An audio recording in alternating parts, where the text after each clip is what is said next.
YouTube पे जिसका तुम्हें आइडिया भी नहीं है या तुमसे छुपी हुई है वो। एंड इनमें आते हैं कुछ यूट्यूब के सीक्रेट फीचर्स, कुछ ईस्टर एग्स और ऐसी बहुत सारी अजीब चीजें जिनके बारे में आज हमें इस फैक्ट से भरी हुई वीडियो में पता चलने वाला है। एंड तुम्हें तो पता ही है, इसी के साथ साथ आज हम बहुत ही यूनिक और अमेजिंग से फैक्ट्स जानने वाले हैं। बट आई रियली होप कि इस वीडियो में उन ईस्टर एग्स की बात हो, उन स्पेशल फीचर्स की बात हो जो मुझे खुद अभी रिसेंटली पता चले। मेरा दिमाग फट गया था। ये पूरी वीडियो बनाई है फैक्ट माइंडेड चैनल ने, सो पूरा क्रेडिट जाता है उन्हें। एंड इसी के साथ आ जाओ चलते हैं। नंबर 14, कभी सोचा है कि जापानीज बुलेट ट्रेन की नोज इतनी लंबी क्यों होती है, जबकि बुलेट ट्रेन तो चाइना के पास भी है, पर उनकी ट्रेन इतनी लंबी नाक वाली नहीं होती। तो फिर जापानीज लोगों ने नाक लंबी क्यों की? वेल, इसका असली रीजन छुपा है जापान की टनल्स में। दरअसल जापान में कई सारी रेलवे टनल्स हैं और जब बुलेट ट्रेन उन टनल्स में हाई स्पीड में गुजरती है तो एक मिनी सोनिक बूम जैसी प्रेशर वेव बनती है। इससे एक जोर की आवाज होती है जो आसपास के लोगों को काफी डिस्टर्ब करती थी। तो जापानीज इंजीनियर्स ने ट्रेन की नाक को स्ट्रीमलाइन और लंबा बना दिया, यानी ऐसे डिजाइन किया गया कि हवा आसानी से साइड में निकल जाए और जोर की आवाज ना हो।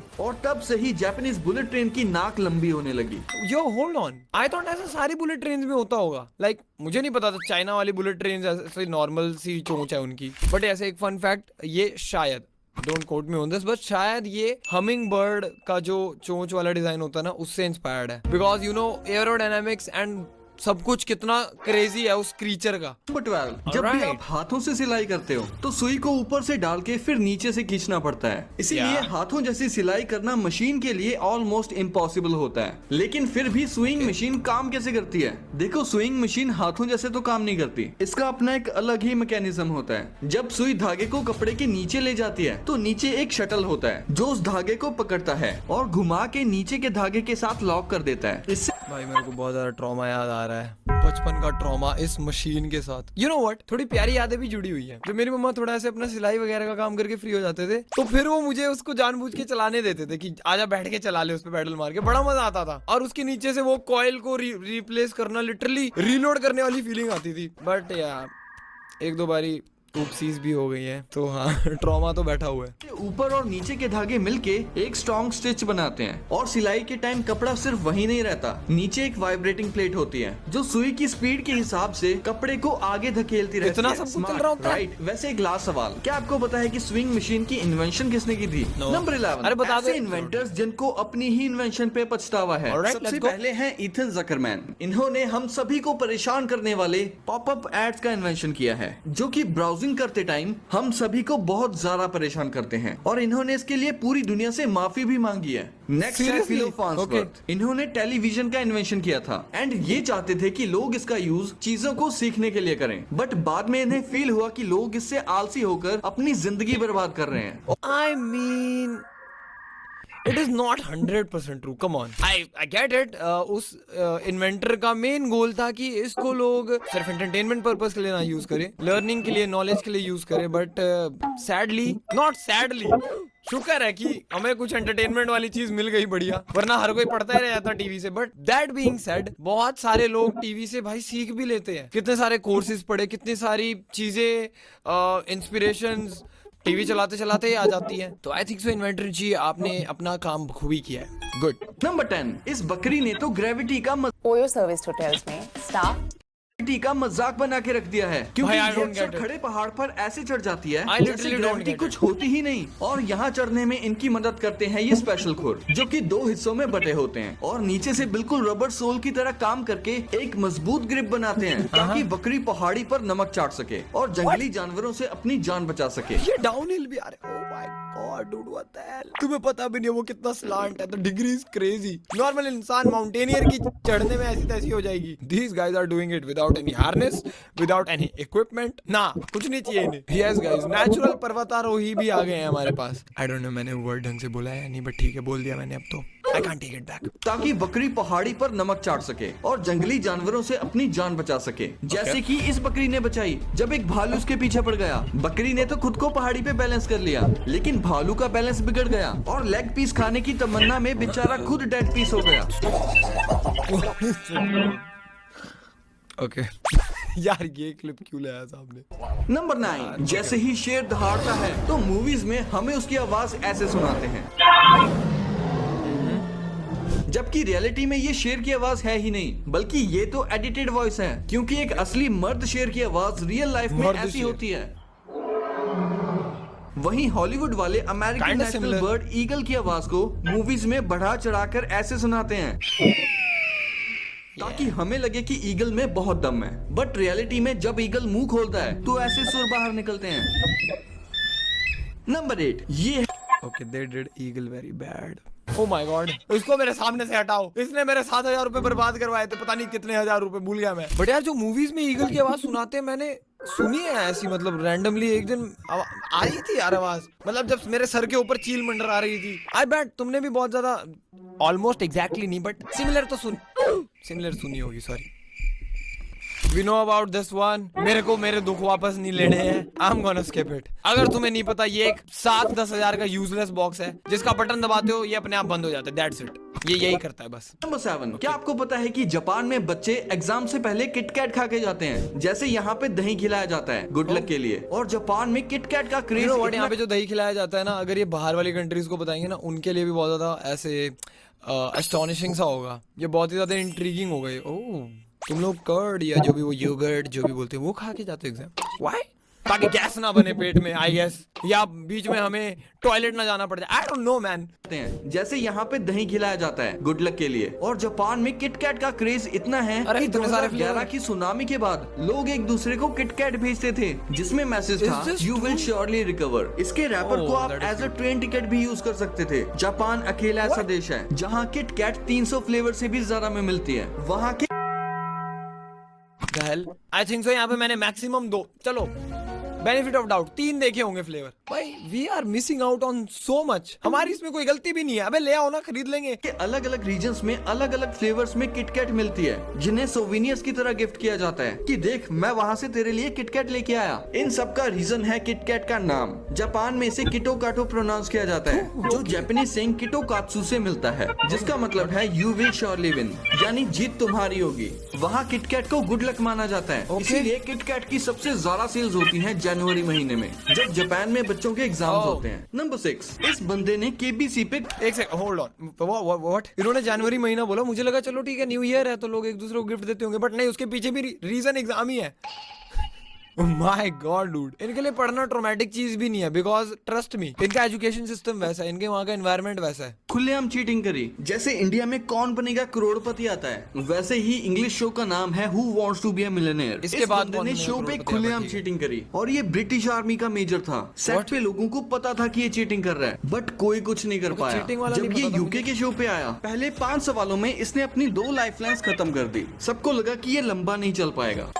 आई थॉट ये वो बंदा है जिसने लिटरली अपनी एक्स को कॉल किया था ये बताने के लिए कि मैं अभी 5 मिलियन या पता नहीं समथिंग मिलियन डॉलर जीतने वाला हूँ। मेरे को वो क्लिप पता है। That is so savage. But वहीं उस दिन का टाइम खत्म हो गया और ये बन गया रोल ओवर कंटेस्टेंट। अगले दिन ये एक नई स्ट्रेटेजी लेके आया जो एक फ्रॉड था। इसने एक कंटेस्टेंट के साथ प्लान बनाया। जब ये सही ऑप्शन बोलता था तब वो कंटेस्टेंट खांस देता था, और जिस क्वेश्चन में वो नहीं खांसता था तो ऑडियंस में से इसकी वाइफ खांसती थी, और ऐसे करके इसने सारे जवाब सही दे दिए और शो जीत लिया। वहाँ का क्रू सस्पिशियस तो था, बट उनके पास कोई एविडेंस नहीं था। शो के बाद जब डिटेल में चेक किया गया तो सारी कहानी समझ आई। प्राइज मनी तो दूर की बात, इन तीनों को जेल हुई। ये एपिसोड बना तो था गॉड भाई, लेने के देने गॉट रियल भाई। The audacity, the share audacity, तुम ऑडियंस में अपने लव्ड वंस को ले आ रहे हो as a what, as a cheating partner. उनसे खांसी करवा रहे हो फालतू की। फालतू में वो भी पिस गए। प्राइस तो मिला नहीं मिला, देना और पड़ गया। वाओ गुड, आई होप आपको सीख मिली हो। बट कभी एयर नहीं हुआ। नंबर 5, ये ह्यूमंस की बनाई हुई पहली चीज है जिसने स्पीड ऑफ साउंड को ब्रेक किया था, और वो और कुछ नहीं बल्कि एक विप है। जब आप एक विप चलाओगे तो उसकी स्पीड ऑफ साउंड से भी दुगनी होती है, यानी लिटरली ये छोटी सी चीज सोनिक बूम क्रिएट करती है। सोनिक बूम यानी स्पीड ऑफ साउंड के बैरियर को ब्रेक करना। दरअसल इस विप को इस तरह से डिजाइन किया जाता है कि जितनी एनर्जी आप उसके स्टार्टिंग पे दोगे उससे दुगनी एनर्जी उसके एंड वाले पार्ट पर जाएगी। ऐसा करते करते उसके सबसे छोटे वाले पार्ट पर सबसे ज्यादा वेलोसिटी अप्लाई होती है, जिससे वो स्पीड ऑफ साउंड के बैरियर को ब्रेक करती है। थोड़ा हॉकी हो जाए। हॉकी तो हो गया, अब कुछ और हो जाए। किंगफिशर हो जाए, the king of good times को ब्रेक करती है। नंबर 4, जैसे ही ये प्लेन उड़ा वैसे ही लोगों के होश उड़ गए, क्योंकि इस प्लेन का लैंडिंग व्हील 90 डिग्रीज तक टेढ़ा हो गया था। There is no way actually में हुआ था. Krish just got real. Krish movie नहीं. Okay something like that. ऐसा ही कुछ हुआ था क्रिश मूवी में. क्रिश 3 मूवी की बात कर रहा था मैं. के उड़ान भरने के आधे घंटे बाद पायलट को पता चला कि प्लेन का लैंडिंग गियर टेढ़ा हो चुका है, जिस कारण लैंडिंग के वक्त प्लेन में आग भी लग सकती है. इसीलिए पहले तो पायलट ने पैसेंजर्स को 3 घंटे तक समुद्र के ऊपर मौजी खिलाई ताकि प्लेन का एक्सेसिव फ्यूल बर्न हो जाए, और फिर इमरजेंसी लैंडिंग कराने के लिए प्लेन को रनवे पर उतारना शुरू किया. लेकिन जैसे ही प्लेन का लैंडिंग गियर रनवे से टच हुआ, उसमें आग लग गई. पायलट का गला सूख गया और पैसेंजर्स कांप उठे. मगर आज मौत छुट्टी पर थी, इसीलिए तो आग अपने आप बुझ गई और लोगों की जान बच गई. Everyone is safe. Let's go. Dude, that was a nice save. I hope so. Pilot को कुछ दिया गया हो, कुछ प्राइज, कुछ भी उसे ऑनर किया गया हो. एक बंदे ने 75 लाख रुपए का खाना एयरपोर्ट पे फ्री में खाया और एयरलाइन वाले उसका कुछ बिगाड़ ही नहीं सके क्योंकि वो परफेक्टली लीगल था. इसने एक फर्स्ट क्लास की टिकट खरीदी ईस्टर्न चाइना एयरलाइंस की. टिकट दिखा के ये जाता था फर्स्ट क्लास के वीआईपी लाउंज में. वहाँ खाना पीना फ्री था. वहाँ भाई ने मस्त अपना खाया पिया और वीआईपी ट्रीटमेंट भी मिला. बट वहाँ से बोर्डिंग के लिए नहीं जाता था, अपनी टिकट पोस्टपोन करा देता था अगले दिन के लिए. देन नेक्स्ट डे अपनी नई टिकट दिखा के फिर से वीआईपी लाउंज में घुस जाता था. And you know what, as वो बहुत ही ज्यादा महंगी टिकट है तो एयरलाइंस भी बॉन्ड है कि उनको करना पड़ेगा वो पोस्टपोन. ज्यादा क्वेश्चन आंसर्स नहीं कर सकते वो. भाई what is this trick? I don't think so ये वर्क करेगी. इसने तो कितनी बार 100 बार जाके खा लिया होगा भाई. सस्पिशियस नहीं हुआ? नहीं 100 तो नहीं, एटलीस्ट 10 बार. और हमें ऑलरेडी पता है एयरपोर्ट का खाना कितना महंगा होता है, स्पेशली फर्स्ट क्लास का launch. Are you serious? But वहाँ से बोर्डिंग के लिए नहीं जाता था, अपनी टिकट पोस्टपोन करा देता था अगले दिन के लिए. देन नेक्स्ट डे अपनी नई टिकट दिखा के फिर से वीआईपी लाउंज में 2 बार हो घुस गया. जाता था. वहाँ फिर से खाता पीता और अगेन टिकट पोस्टपोन करा देता 3 बार था. हो गया. ऐसा करके इस बंदे ने 1 साल में 300 बार अपनी What? ये 300 बार अलाउड भी क्यों है? पोस्टपोन करना इतना अलाउड तो नहीं है. बहुत ही सॉलिड रीजन मांगते हैं अब तो ये लोग. ओह my God, I think so इसी भाई की वजह से स्ट्रिक्टनेस आई है. डूड क्या कर दिया तूने? यार फ्री के खाने के चक्कर में 300 bar is crazy. Ticket postpone करवाई और रोज खाता पीता था. इसकी टिकट थी फुल्ली फ्लेक्सिबल. जब एयरलाइन वालों ने इसे पकड़ा तो भाई ने टिकट ही कैंसिल कर दी और फुल रिफंड ले लिया एक्सपायरी डेट से पहले. यानी सब कुछ फ्री पड़ गया क्योंकि कुछ भी रूल्स के अगेंस्ट नहीं था. एयरलाइंस वाले इसका कुछ भी नहीं कर पाए. Number 1 YouTube.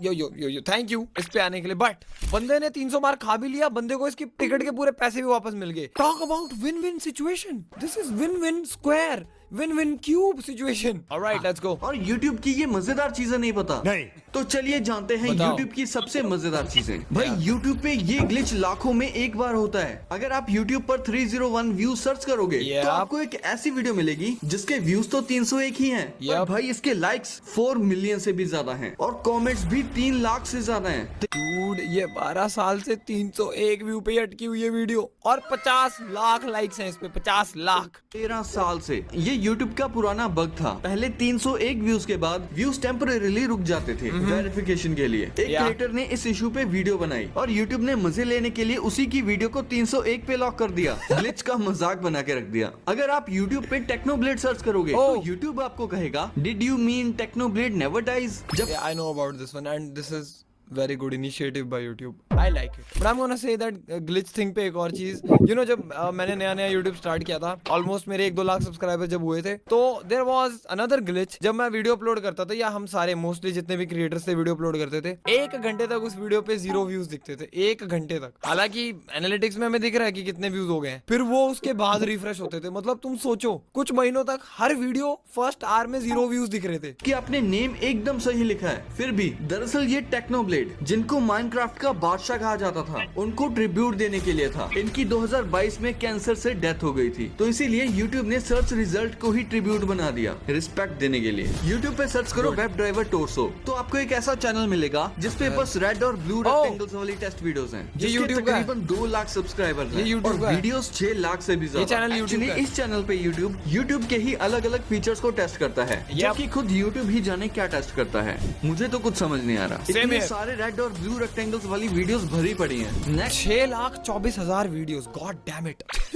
सब्सक्राइबर से ज्यादा वीडियोस अपलोडेड है उस पे। है ये चैनल। इस बंदे के सब्सक्राइबर तो तकरीबन 2 लाख ही हैं, लेकिन वीडियोस 2 मिलियन से भी ज्यादा। ये बंदा हर सॉफ्टवेयर इशू का फिक्स डालता है, विंडोज, लिनक्स, सब कुछ। कंसिस्टेंसी ऐसी कि यूट्यूब के भी होश उड़ गए। अगर आप यूट्यूब पे सीनफील्ड विदाउट पीपल सर्च करोगे तो आपको मिलेगी एक क्रीपी वीडियो जिसका कोई टाइटल नहीं है और ना ही डिस्क्रिप्शन। ओ यार, बस ये मैंने सीनफील्ड बहुत के सारी सीन्स वीडियोस देखी बिना आजकल। लोगों के, फुल हॉन्टेड वाइब्स जैसे है। एआई ने बनाई हो। कुछ कमेंट्स भी एकदम खाली हैं। नेक्स्ट यूट्यूब हटाओ पे इसे। 2 मैनी कुक सर्च करो, फिर आपको एक रेट्रो पैरोडी वीडियो मिलेगी, लेकिन उसके टाइटल Font पे ध्यान अलग दो। होगा। इसका या। टाइटल गोल्डन सेरिफ फॉन्ट में है। ये पूरी YouTube पे अकेली ऐसी वीडियो, पूरे YouTube पे जिसका फॉन्ट सबसे अजीब है। फॉन्ट इतना यूनिक है कि सब कंफ्यूज हो जाते हैं। लिटरली यूट्यूब पे ऐसी कोई वीडियो नहीं है जिसका टाइटल ऐसा हो। Mister on point. आपके लिए एक बोनस फैक्ट, यूट्यूब पहले वीडियो शेयरिंग प्लेटफॉर्म से पहले एक डेटिंग साइट थी जिसको वैलेंटाइंस डे पे 2005 में लॉन्च किया गया था और इसका नाम था tune in hookup. Next okay,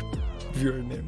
भाई आज के जमाने में ऐसे कोई ऐप निकाल दो, सारे लोग यूज करेंगे। आई वोंट बी सरप्राइज्ड अगर YouTube ने ही आगे जाके कुछ ऐसा निकाल दिया। यूट्यूब की सबसे पहली वीडियो ये थी जो 20 साल इसके बारे में तो सबको पता है। मी एंसू, और इसको YouTube के ही One founder of the Javed founder, करीम ने yeah. अपलोड किया था। इस पे 350 मिलियन से भी ज्यादा व्यूज हैं, 17 मिलियन से भी ज्यादा लाइक्स हैं और 5 मिलियन से भी ज्यादा सब्सक्राइबर्स हैं।